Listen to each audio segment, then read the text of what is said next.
sin. So there is no gray sin. There is just dark black sin. There's no little white lies. They are all against God's will. And in turn, there has to be something that will cover that over, cleanse it, and we see it through Jesus Christ. So as we go along here, let's take a look at the first portion of our psalm and read the breakdown of, on the top here in Psalm 78. I broke it down into like 13 segments, and maybe quickly go through some of those verses 1 through 7. I'll read, and then if somebody else would be willing to read 8 through 11 when I call on you, do I have somebody that, okay, Ellis, and then somebody that will read 12 through 18, okay, and then somebody that will read 19 and 20. Okay, and then I'll ask somebody. So, verse 1 through 7 says, "Give ear, O my people, to my law. Incline your ear to the words of my mouth. I will open my mouth in a parable. I will utter dark sayings of old, which we have heard and known, and our fathers have told us." Can you just imagine this? Sort of like a grandfather sort of around the fireplace or something. Come gather around. Listen to what I have to say. You know, this is going to be some good stuff, some good information coming out. We will not hide from them hide them from their children, telling to the generation to come the praises of the Lord and his strength and his wonderful works that he has done. For he established a testimony in Jacob and appointed a law in Israel. And he commanded our fathers that they should make them known to their children, that the generation to come might know them, the children who would be born, and they may arise and declare them to their children, that they may set their hope in God and not forget the works of God, but keep his commandments. God desires these things to be told, to be taught, and to be explained. There are different stages. You don't feed a child solid food, a big little baby. You make choices. They start off with milk, and they get pureed, those prunes and all that other kind of stuff that you mix up, and that kind of stuff. I never really liked the vegetable side of it. I like more of the fruits. And that's why my mother told me I was so fat. I only have this one extra here. So I'll try to keep up from here at this point. So, in turn, I only made 15 of them. Sorry. I have everything on here. It'll just be a little bit more, but I'm okay. So, in the process, there are songs that we might have learned in youth camp when we're smaller. The wise man built his house upon the rock. The foolish man built his house upon the sand. Those are biblical concepts that will stick with us as we go along. The songs that we've learned, those kind of things. They're very useful for presenting. But one of the wonderful things that are mentioned here in this set of the verses are over in Matthew chapter 13. Matthew here actually quotes from Psalm 78. In Matthew 13, in verse 34 and 35, it says, "All these things Jesus spoke to the multitudes in parables, and without a parable he did not speak to them, that it might be fulfilled that which was spoken by the prophet, saying, I will open my mouth in parables. I will utter things kept secret from the foundations of the world." And that's a quote if you have a little letter next to your last part of verse 38 there, and follow that down to your footnotes or wherever it is. You'll see it comes from Psalm 78, verse 2. So you see that Asaph here is a prophet as far as Matthew is concerned. So it shows that he is accepted by God in what he has written. And in turn, it also explains a little bit how Jesus now is speaking to people, giving these common day stories so that they can remember them and pass them on. But this parable in this teaching is extremely important. So why should we, question number one, tell and teach others or the next generation the greatness of God? Why should we do that? Why should we tell them about the greatness of God? There's a saying that if you don't know your history, you're destined to repeat it. I just quoted that. I don't know, did you? You must leave it. No, I even gave the guy's name and when he died. I was doing my own research, I'm sorry. But there's no proof of it because That shows that you wasn't here yet. that shows that we're on the same page. Yes, sir. We are. You need to look at my notes. We're on the same page. But the thing is, Let me tell you what his name was. no. George Santayana. Oh, He was a Spanish-American philosopher, poet who died in 1952. Thank you. So that's the saying I was talking about. So we teach people because we don't want them to do the very same thing that we have done. But it's more than just that. Yeah. God wants all generations to know who He is and to understand exactly where He stands with them. And in verse 8, Don't go forward. Don't go forward. you have to finish verse 7. So it goes right into 8. I know. We're getting there. So build your concept on So another they may verse not than be 8. like their fathers. Are you calling me rebellious? So I'm sorry, You're but 7 absolutely goes right. right into 8. So Absolutely it's hard to stop right. in the middle of the thought. I was just trying to get that question in an area where, yes, you're absolutely right. So let's read 8 through 11. Who said they would read 8 through 11? And may not be like their fathers, a stubborn and rebellious generation, a generation that did not set its heart all right, and whose spirit was not found faithful to God. The children of Ephraim, being armed and carrying bows, turned back in the day of battle. They did not keep the covenant of God. They refused to walk in His law and forgot His works and His wonders that He had shown them. So exactly what you were saying in regards to that. God is saying that, hey, the reason why you teach these things is to keep them from making the same mistakes that were made previously by rebellious and stiff-necked people, constantly doing the same thing over and over again. When you have a small child, you tell a child, don't stick anything in a light socket. You do everything you possibly can to keep that child from sticking something in a light socket.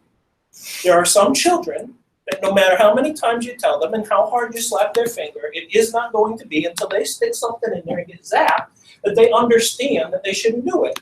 Some people have a harder time understanding that. It's the responsibility of parents to keep our children safe, but we can't always have control over everything that a child does.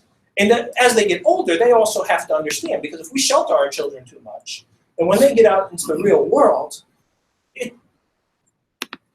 their whole way of looking at things and viewing things are completely skewed from what reality really is.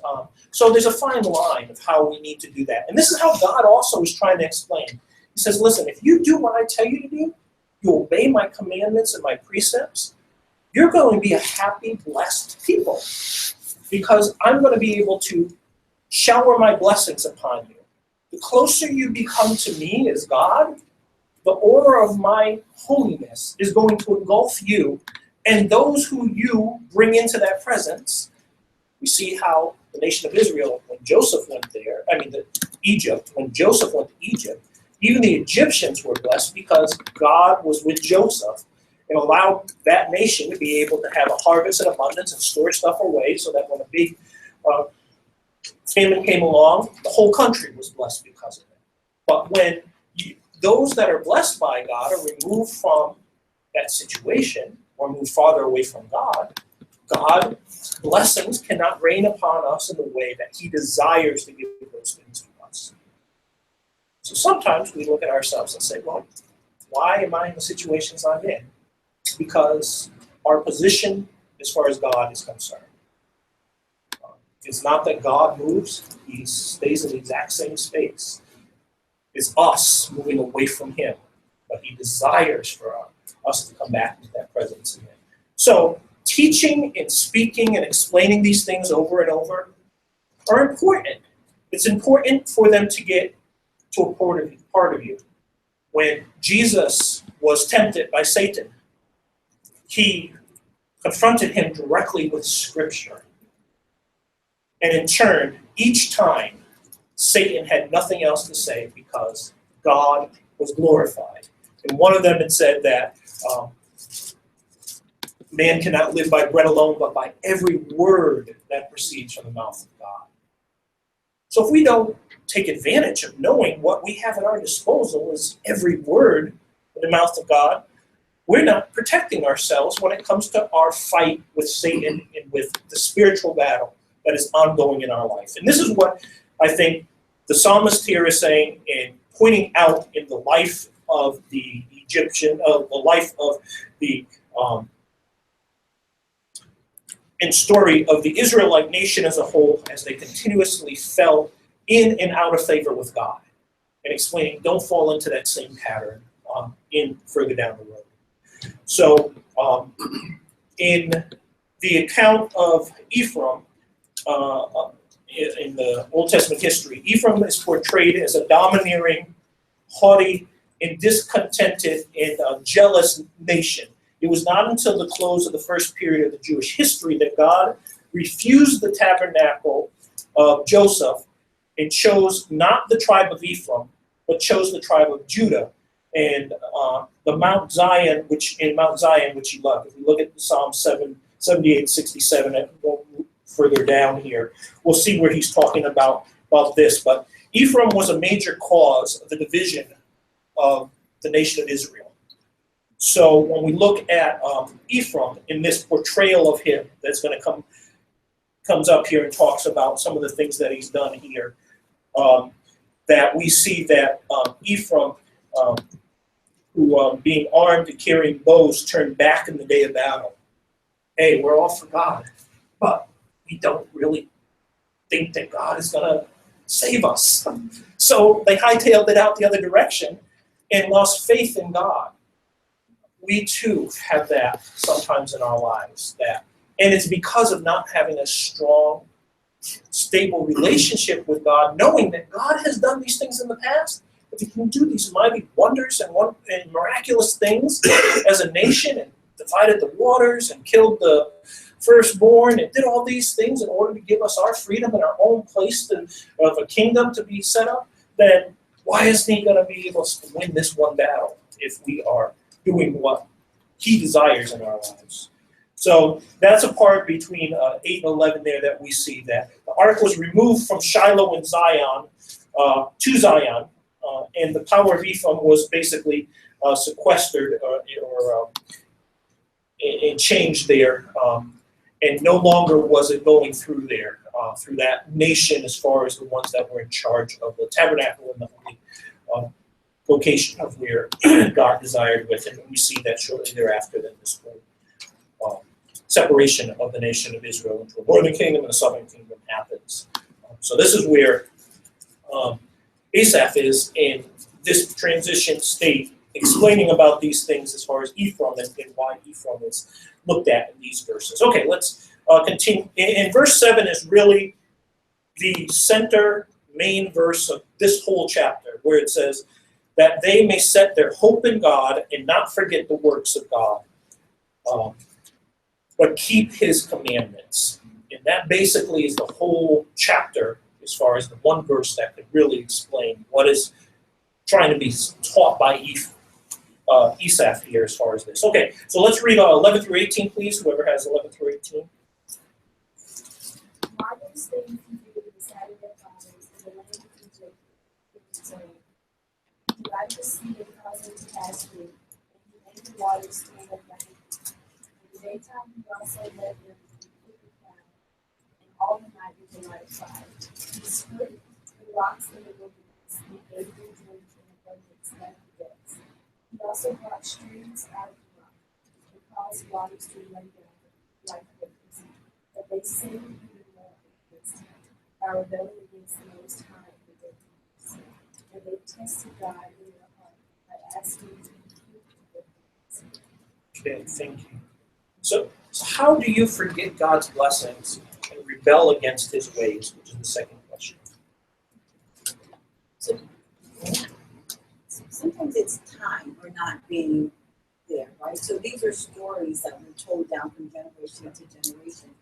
It's easy when you're in the midst of it, when you are walking, driving across the road, right? It's easy when you were there and you know what it was like to hear those screams when the firstborn was killed. It's easy when you know that there was food coming from heaven, right? If you're a part of it. Yeah. But as the story is told, sometimes it loses its flavor for people if they have not experienced it themselves, which is why when God says, to continuously tell this story, right? Because if you don't tell the story exactly the way it was, people forget. So years ago, when there wasn't television and things like that, generations would tell stories to their families. They sit around and they tell their stories. And I think, unfortunately, that part in many families have been lost, right? Because we're so busy being entertained by so many other things. But if you can recount and continuously tell the story, then you're going to remember. But when you hear less and less of the story, sometimes you don't take it for what it's really worth. And I think even for us today, with so we go from the Old Testament to the New Testament, and just remembering Jesus, right? Every Sunday we have this memorial, right? There's a purpose for this memorial. So we do it every week, so it doesn't become mundane to us, but so that we remember, and those in our hearing remember. So sometimes if you're not a part of it, and even staying away from the body, you're not hearing it, and then become, desensitized to the importance. The Korean War, to most people, doesn't have a big value to them. You talk about Vietnam, and maybe there are some that have a little bit more knowing of that. I mean, then you get to World War II. But even so, we're detached from that. My generation didn't have anything to do with that. My father was in the Army and was involved in that. But I didn't hear many stories from him directly in that, because I think it wasn't just a tough time of his life. It wasn't something that he was proud in to be able to be a part of, but it wasn't comfortable to be taught or explained. So the few times that I had interactions with him, he'd tell me some things, but never get into a lot of things, because I know that he had a bump on his head, and it was from shrapnel. So and I was always curious about that. When I was younger, I wanted to see if a magnet was those crazy things like that. But now we move along and we have 9/11. And even now, we've sort of desensitized ourselves to what happened and why certain things took place in the Gulf, and whatever the case may be. Remembering things are very important. We do it a lot. The Old Testament law of the Old Testament, God required feast days and Sabbaths and those things to remember certain critical events, the Passover out of Egypt, in regards to the plagues that are here. We have birthdays and things that we celebrate, which are important to us.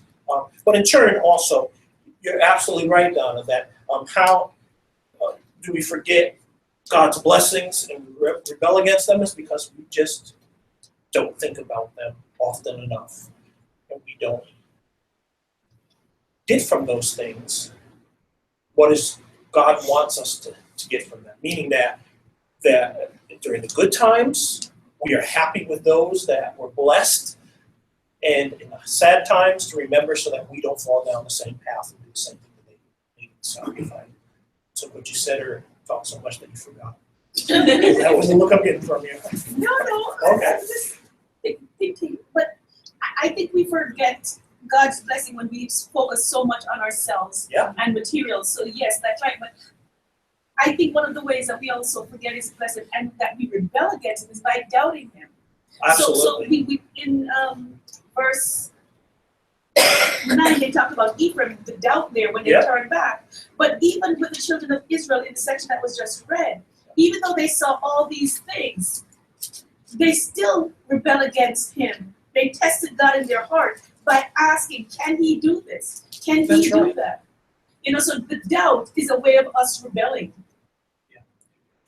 And I'm sure that we've all dealt with that in our personal relationship with God at one time or another, in regards to, is God going to be able to handle the things that we're going through? Now, God does desire us to do what we can in those situations. If you are in a situation that is a health situation, then it makes sense that you change your diet or do the things that the doctor tells you to do, those kind of things. And God would desire us to do those things. But there is also this side that we have to turn it over to God at some point where we know that we have no control. The control that we have is limited to the interaction and the things that we do. It's like if your house is on fire, do you pray as you're standing and watching your kitchen burn down from the other side of the doorway, please God, put out the fire? You call 911 and you get the fire department to come out to put out the fire. I would say try to splash water on it, but that's not the logical way nowadays to do things. Just get out and let the professionals take care of it. But if you know things are wrong, if the water temperature light on your engine comes on, you just don't keep driving along down the road because your engine is going to burn up and it's going to be completely useless. You need to pull over and shut it off. So with God, he desires us to know what needs to be done at the right time in order to be able to get to the next point that is best in our life. Sometimes God allows things to come into our lives to mold us and make us better for his purpose. Sometimes it's because of our rebelliousness that he allows other nations, in the case of Israel, or other events like major plagues, to come upon them because they've moved so far away from him that he no longer can give those kind of blessings over a people that is rebellious and stiff-necked and hard-hearted in the process. And we see many people's lives who fall down a path of continuous sin in the same area of their life, get into a situation where it is sometimes almost impossible for them to be able to come back to God. And that's when Satan has won them over, and it makes it so difficult. And this is what God was always fighting against, because it's his people. He desires, and he's going to work with his people to the very end to get his purpose done. So, next couple of verses, 19 through 20, whoever said they would say that, read those. Okay. Yes, they spoke against God. They said, "Can God prepare a table in the wilderness? Behold, he struck the rock so that the waters gushed out, and the streams overflowed. Can he give bread also? Can he provide meat for his people?" Okay, if you remember that part of the story, God was really, really, really upset with the nation of Israel. He gave them so much quail that it says it was coming out of their noses. He was so upset. He said, you want some meat to eat? Here you go. It's because sometimes we do the same thing with God. We want more. I think it's just a normal thing in individuals' lives. But if you don't realize and put things into the right perspective, Satan will use the things that you have been blessed with to curse your relationship with God. Your job can become a cursing because you do not have the time to interact in the daily worship of the Lord's church because you are so involved in the things that you're doing. There's nothing wrong. You're supposed to provide for your family. You need to provide for those things. The scriptures are clear about that. But blessings that we think of sometimes can turn into curses and will eventually can lead us down a road where we get so far off track that God is not something that we see a need for. A lot of our culture is just blessings in general. People have money and time to spend on different things. And because of all these other activities, God is basically closed off from their minds. They don't hear that kind of need or longing. That's why Jesus, I think, continuously went to those who were in need, who were poor, because their minds are more open, not knowing tomorrow, how am I going to be able to feed myself? There needs to be a dependence on God, knowing that God's going to take care of you. But when you've already got things all so good in your life, or quote you do, you don't think about God as much.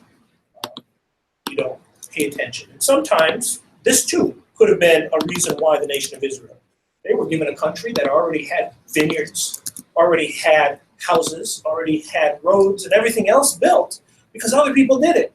God chased them off and beat them out of the nation of Israel and put them right in a place that was their own. But then their mindset changed.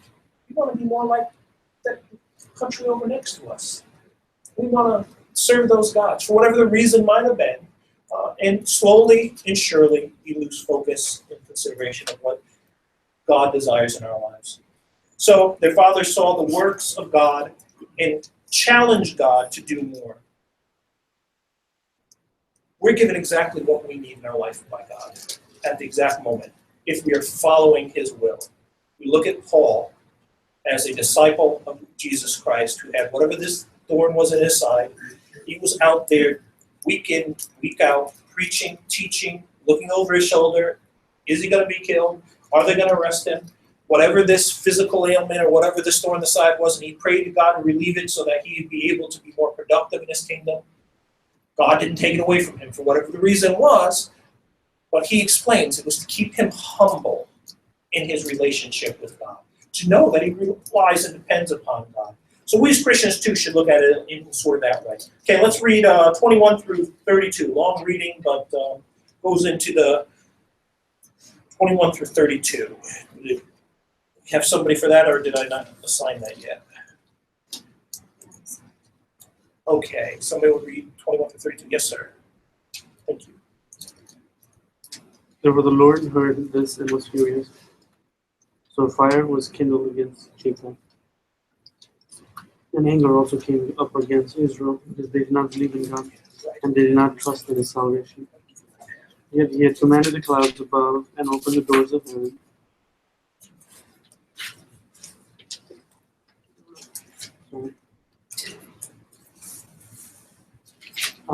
He rained down manna on them to eat, and he had given them of the bread of heaven.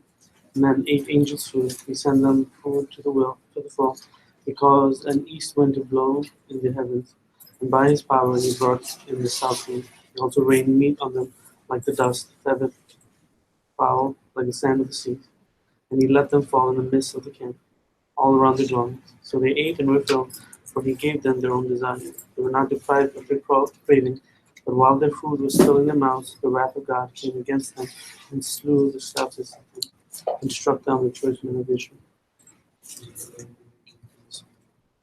Okay, and in spite of this, they still sinned and did not believe in his wondrous works.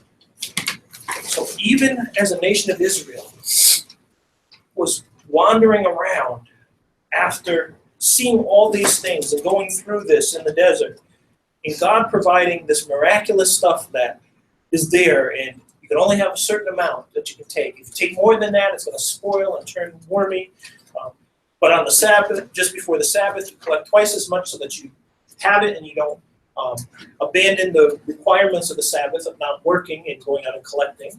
It lasts through the 2 days, through the Sabbath. God provided for them. Can you imagine this huge group? We don't know exactly how large would have been the nation of Israel when they came out of Egypt. As far as if it was millions or, but we can get a general idea. But going through a wilderness just in order to provide enough wood to burn, to cook over in a desert area is difficult to find. Imagine 1 million people marching through and having to have water to survive. You have to have enough water. You can't go more than a couple of days without water. Food depends.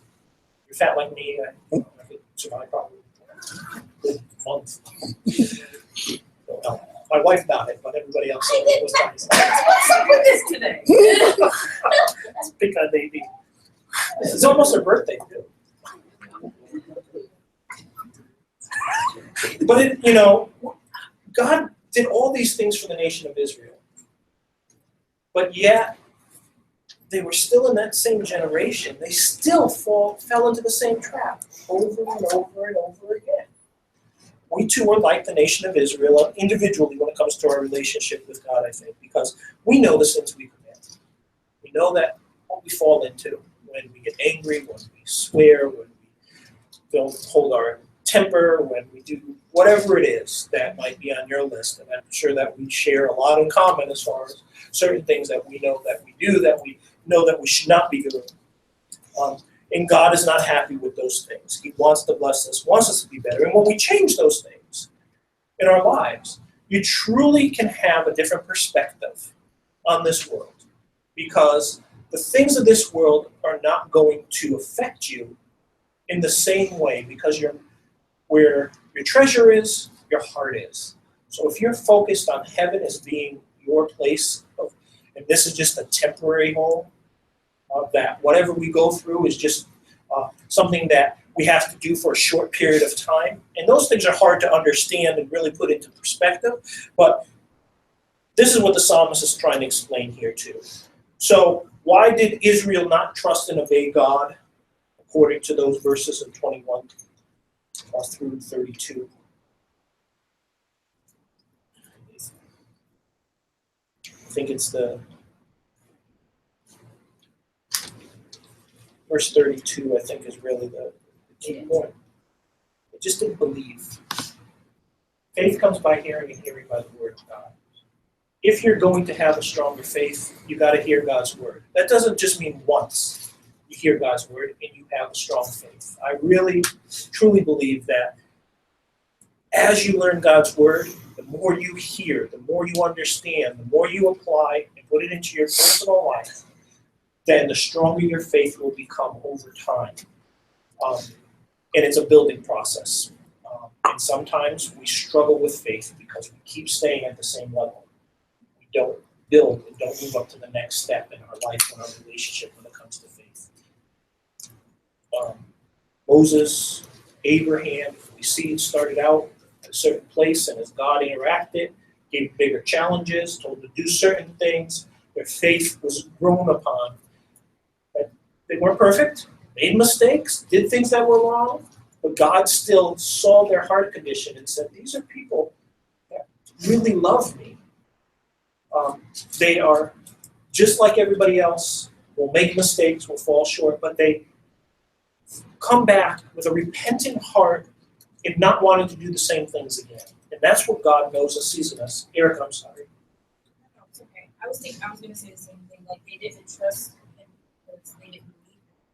But when I read this, I think of also the disciples, right, who walked with Jesus for so long and still struggled after witnessing. Same thing, miraculous Absolutely. activity on earth. Like, manna from heaven is a miracle on earth. Just like someone's ear getting put back on, or even like the loaves of bread being broken to thousands. So I think the application is faith does come by hearing, but also it's a process to believe. And I know, like, being raised in the church, no one really explained it to me. And that's something that I would really stress for our young people, because belief is not instantaneous. And I think that once you start struggling to believe, you feel like there's something wrong with you. And I know God honors it, and I know He recognizes it, because there's so much to it, and we literally will never understand.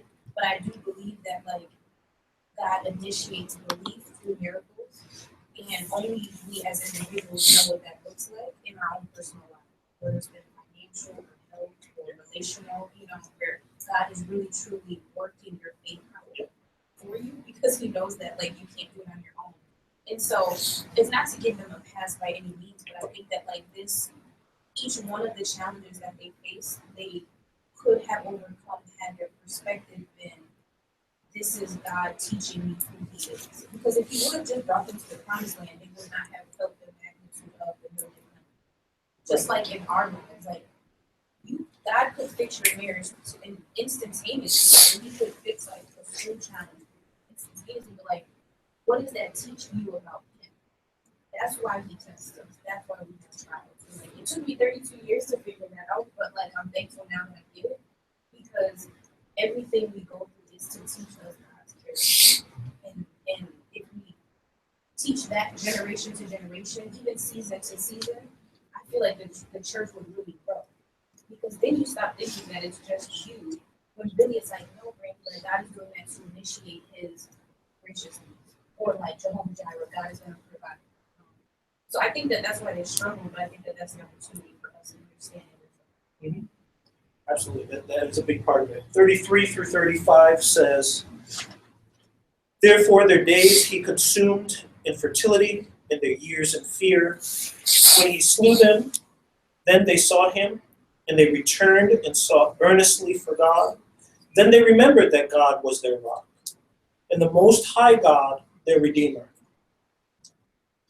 Sometimes it takes us to fall flat on our face to be able to understand how important God is in our life. Sometimes when we are at our lowest, God can be the strongest in our life because we know that there's nothing else that can fill the things that we're going through in our life. And with some people, it takes that. The nation of Israel, back and forth, back and forth. And when we get to that point, there's two ways that we look at it. Either we rebel against God and say, God, you're not a loving God, you're not a caring God. You allow these things to take possession of me, and one thing turns into another, and not hold up to the responsibility of understanding that, hey, I put myself in this position because I didn't obey your precepts and your commands and your concepts in my life. And that's the reason why I am where I am right now.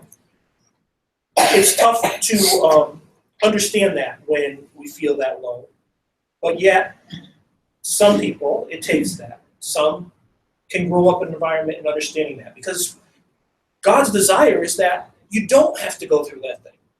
God doesn't want your children to stick something metal in the light socket. So he says, make sure you explain these things over and over and over. It's not easy. Jesus said the same thing over and over and over to get certain things into certain people's minds because it's so important. Feed my sheep. Feed my sheep. Make sure you feed those sheep. That's the responsibility that you have. And in turn, God is the same yesterday. Jesus is the same yesterday, today, and tomorrow when it comes to that respect. And because God and Jesus are one, the God of the Old Testament is still the God of the New Testament and is still the God of right now in this point in time. The God of the Old Testament, we look and say, how could he allow people to be killed and gave up on them and did all these things? Because he is their creator. He is my creator. When the time comes, it comes. But he desires all to be saved, so that's why he's waiting to allow his son to come back again. He doesn't want us to be lost. But yet there's a point in time where God knows, just like Pharaoh, that no matter what I do, you're going to be so hard-hearted that you will not do anything. Even when I take your firstborn son away from you, and you allow my children to leave your country, you're going to go run them down and try to get them and kill them off at the river that they need to cross because of your hard-heartedness. And that's how it is with us sometimes. And God sees that. And it's a pitiful thing when we get that far away from God. And God sees that in our hearts. But every day you see people do things, who logically make choices in their lives to kill people, to murder, and to do all kinds of bad things that God does not desire in a person's heart or mind. And in turn, there is punishment that takes place, either in our worldly courts or whatever, but when it comes to the last day, the day of judgment, if those sins are not covered, there will be great weeping and gnashing of teeth on that last day, which God doesn't want to happen. So verse 36 and 37 says, nevertheless, they flattered him with their mouth, and they lied to him with their tongue. We put on masks quite often in our life. We put on masks in our spiritual daily walk. We put it outside, where we act certain ways, we do certain things, maybe even when we come to church. And we know that there's sin prevalent in our life. We cannot hide anything from God. God knows it. We need to be extremely careful and open with that and knowing that, hey, we need to change. Because those sins that we live with in our life, day in, day out, don't try to change. Don't make efforts to get rid of them and to remove them from our life. Will be a stumbling block. Because there is only so much grace that God can give to somebody when they're not willing to make a change. And that's a very important part to sort of understand in your own life, because you know what they are. We try to hide certain things from individuals or families or whatever it is, but God sees and knows it all. And there are many who fall into this thing, thinking that on the last day, Lord, Lord, didn't we do all these wonderful works in your name? You saw all these things I did? He said, go away. I don't know you. But I did all these things. What's your heart condition? Why were you doing that? Was it to be seen and to be puffed up because you want to be basically lifted up in your position of whatever you are called, your deaconess or prophetess or whatever it is in your spiritual sense of the word, or by the works that you're doing? That's why God says, don't let your right hand know what your left hand is doing. If you're going to do something for somebody, do it in secret. Don't make it a big deal where people know that you're doing these things for somebody, because you're storing up for yourself something in your heavenly home that God knows about. But no one else needs to know about those things. So he tries to make these things as clear as possible as we go through them. Verse 38 through 40 basically says, God forgave them often and didn't destroy them, even though God desired to. He made a promise, told Abraham, through your offspring, I will bless all nations, and in turn, I'm not going to kill them off, although I am sure, because the scriptures mention it multiple times, that he was wanting to take them out. And if it wasn't for God being who God was, that promise that he made with Abraham, he would have done it. But he always fulfills what he says.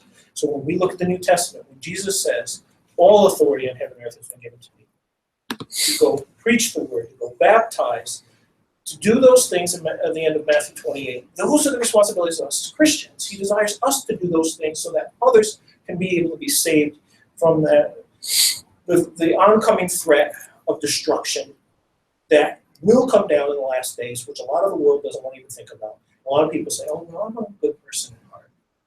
I've never killed anybody, and maybe I've never really done much bad in my life. So God is going to be okay with me. Not according to what he has in the pages of this book I'm looking at, which is his holy word. And that's the problem with a lot of people nowadays. Got to look back at what he said. He said it to the first century church. It's still applicable for us today, right now in 2017. God forgave them often and didn't destroy them, verse 38 through 40. And they tempted God in verse 41, which is, yes, again and again, they tempted God and limited the Holy One of Israel. We can limit God in our life by choosing to do certain things that are against his will. Not that God is because God is omnipotent, he can do everything, but he is not going to bless the unrighteous in the way that he gives all good blessings through those who are considered his children. If you want to have a more blessed life, if you want to be better in this world, then we need to start doing the things he desires. Not always easy, but the New Testament says that it talks about how they're not burdensome. There's a yoke that we have to put on, but it's not more than we can do on our own. And a yoke means that there's two animals that are hooked up to work together. Jesus is right next to us and will always be there, and we're on the other side. Jesus takes up a good portion of what needs to be done, but if he's trying to pull it, we're not going to go in a straight line. We have to be working with him together in order to be productive in our walk with him, in our work with him. And in turn, that's what he desires from us, and he desired from the nation of Israel from the beginning. When Jesus quoted to Satan, said, do not put the Lord your God to the test on Luke 4:2, when he went back to Satan and said about the temptations. We, in turn, should not do that like the nation of Israel did here.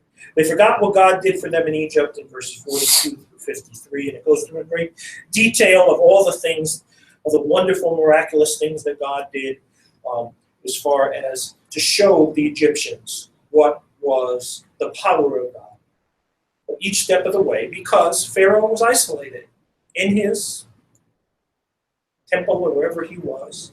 He had people to go shish away the flies and get rid of the smells and burn the incense or whatever. Pharaoh's heart wasn't touched in the same way that the common person was that had to deal with everything that was happening, with the smell of the fish coming up on the shore because of the blood and because of all the flies and the gnats and the boils and everything else. His life would have been different.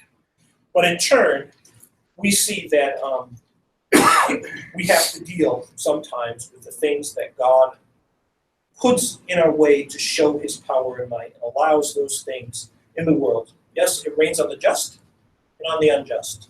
There's things that happen in this world because that's just the way it is. When a storm front comes through, we all get rained on. Now, God does use the things of this world in miraculous ways to prove his authority over them. We see it in the Old Testament, plagues and earthquakes, and the time of Jesus and his death on the cross, and all those other kinds of things. The star that came up on the time that Jesus was born. There's so many different things, but yet the world doesn't always look at them in the same way. So we need to have our spiritual eyes on and see what's going on in our lives. Are these things just a recession because it's a recession because the rest of the world has made some bad financial mistakes and we're just stuck because we're a part of this chose to live in? Or is it because we've made some bad choices and bad decisions in our lives and we're reaping what we've sown, or not reaping what we did not sow, that we should take into consideration in the process? And that's where we need to be spiritually understanding of God's will. So they forgot what God did for them in verses 42 through 53. And the people tempted God even after he had given them the promised land, we see in verse 54 through 58.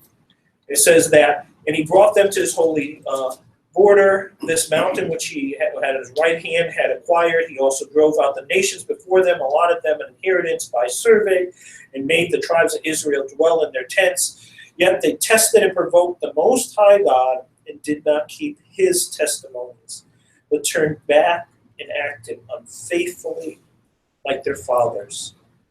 They were turned aside like a deceitful bow, for they provoked him to anger with their high places and moved him to jealousy with their carved images. But God heard this.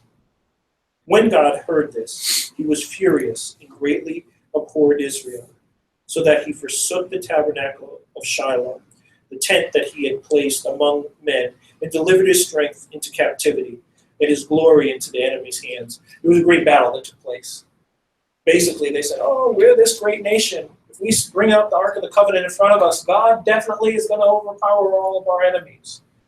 So they brought out the Ark of the Covenant, and the Ark of the Covenant was stolen. Their armies were chased off. The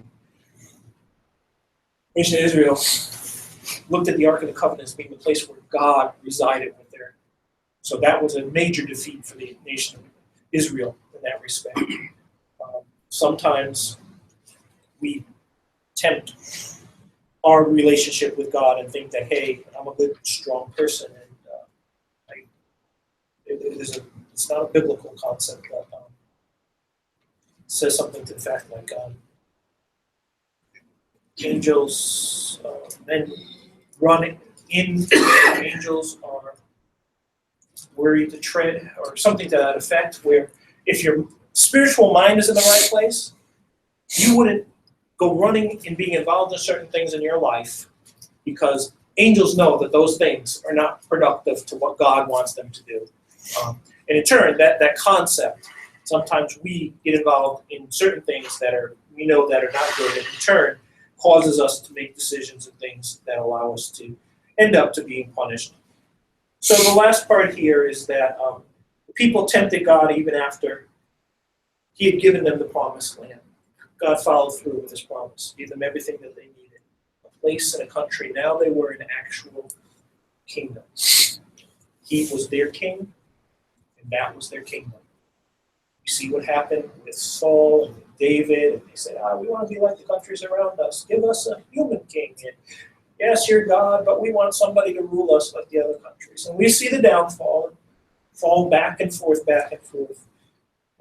But the last part here is God punished Israel at the end, verses 59 through 66 of this section here. It says in verse 61, and delivered his strength into captivity and his glory into his enemies' hands. He also gave his people over to the sword and was furious and with his inheritance. Fire consumed their young men, and their maids were not given to marriage. The nation of Israel was just allowed these things to happen. But yet, they still did not want to do what God desired. So in towards the end, we see in verse 66 to the end, and he bent back his enemies. He put them into a perpetual reproach. Moreover, he rejected the tent of Joseph and did not choose the tribe of Ephraim, but chose the tribe of Judah. So we see there's now a change now where the religious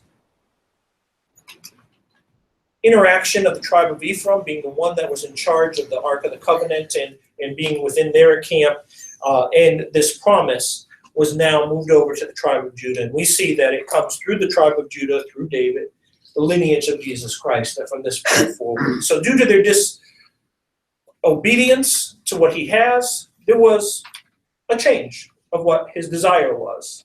Of course, at that point when this all happened, God knew how his people were going to interact. But we can see with hindsight how God now is working and saying, hey, if you aren't obedient, the blessing that could have been yours can be taken away from you. And in turn, I'm going to still be truthful to my promise, and it will be done. So my promise will come through, and that promise with Abraham will be followed through the line of David at that point.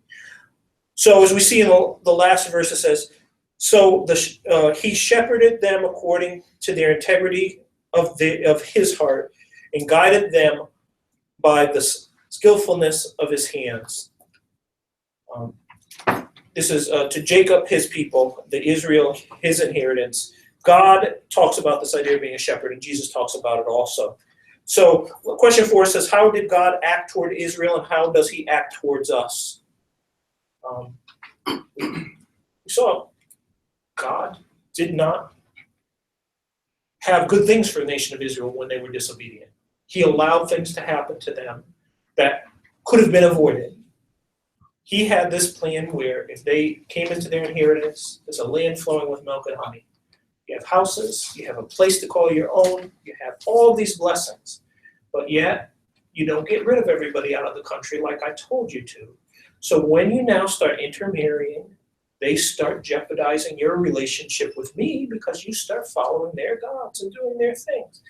Sounds kind of hard that he says get rid of everybody out of the country that you move into. But it's a reason, because God knew that they were going to fall short and do those things. But yet, sometimes we play around with things. We say, it's not so bad. I go out and hang around with these people and do these things, and it's not so bad. Whatever the case is, when we know that it's a sinful thing that we do, when we say, oh God, please forgive me for whatever I do, or we just get comfortable, that's where the wrath of God is waiting at some point, gonna get us at some point, because we just get too comfortable in who we are and think that, hey, we're still blessed people, and we're really not. We're really falling short in this head. So anybody else there in regards to question number 4, how did God act towards Israel, or why? Why is it important to us? We see how God acted towards Israel.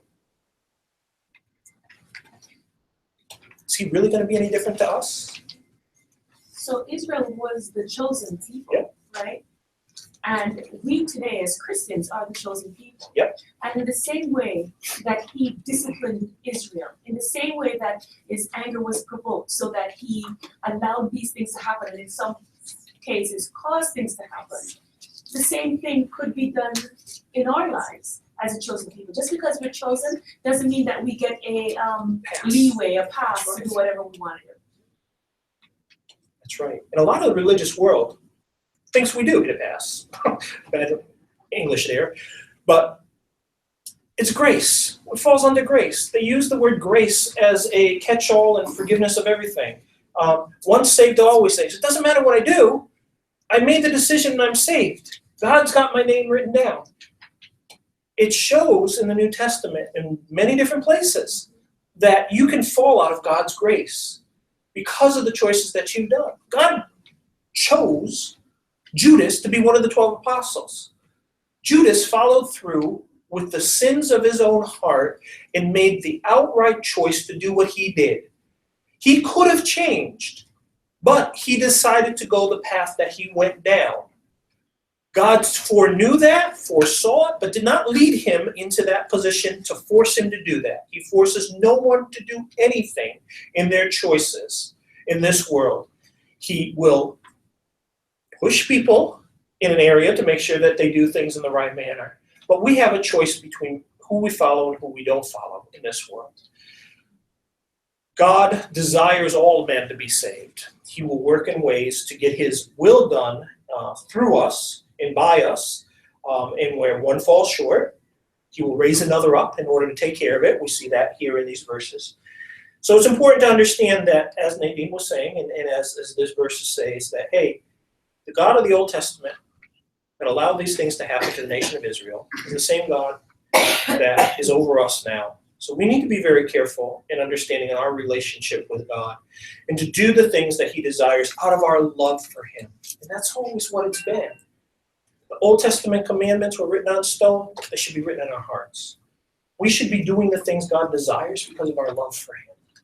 We should be changing our attitude to one that is check off the boxes, to say, I don't even know what the boxes are because I love you so much. I don't care how close to the edge of the cliff I can get. I'm going to stay as far over to the other side so that I don't have any chance of falling off of the edge of the cliff. But yet, we like to play that game, get as close as we can, and do those things. So question number 5 basically says, why is God so patient and merciful in our life? Sort of touched on that once or twice, but if we turn over to 2 Peter chapter 3 real quick, we can see how God has already explained this to us. 2 Peter chapter 3, verse 9 through 14 says, the Lord is not slack concerning his promises, as some might count slackness, but is long-suffering towards us, not willing that any should perish, but that all should come to repentance. But the day of the Lord will come as a thief in the night, in which the heavens will pass away in great noise, and the elements will melt with fervent heat. Both the earth and the works that are in it will be burned up. Therefore, since all these things will be dissolved, what manner of person ought you to be in holy conduct and godliness, looking for and hastening the coming of the day of God, because of which the heavens will be dissolved, being on fire, and the elements will melt with fervent heat. Nevertheless, we, according to his promise, look for new heavens and a new earth in which righteousness dwells. Therefore, beloved, looking forward to these things, be diligent to be found in him in peace, without spot and blameless. It's basically what it all comes out to. God desires us to be like him. He says, be holy as I am holy. That means that we should be working towards that goal in our life. When we fall short and say, oh, that's completely unattainable, is where we lose our understanding. Some wise people have said, shoot for the stars and you might make it to the moon, something to that effect. But if you don't have your goals raised high enough, then you're never going to have something that is really going to stir you to become better. And that's where Jesus is. That's who we should be focusing on a daily basis in order to understand that is our moral compass. Back in the 80s or whatever, they said, what would Jesus do? It's still the same today. How would Jesus do, and why would he do certain things? Because of his love of his Father. He was baptized to fulfill all righteousness. God said, this is my beloved Son, in whom I am well pleased. And his ministry then started to go, knowing that his time on earth was limited to probably 3 precious years to be put on that cross and to die on Calvary for my sins and your sins. And that's where the last question comes into place. Who have you told about the greatness and wonderful works of God?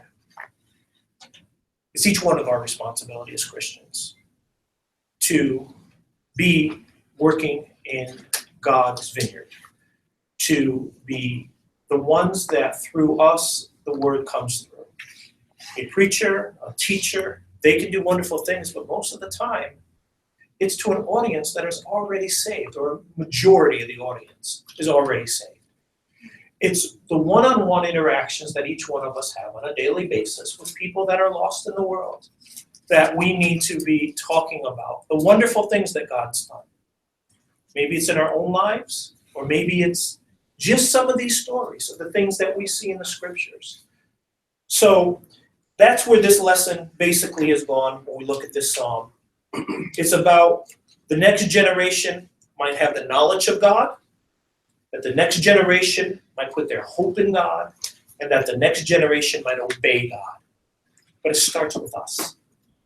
For that next generation to do that, if we fall short, it'll be just like the nation of Israel, time again.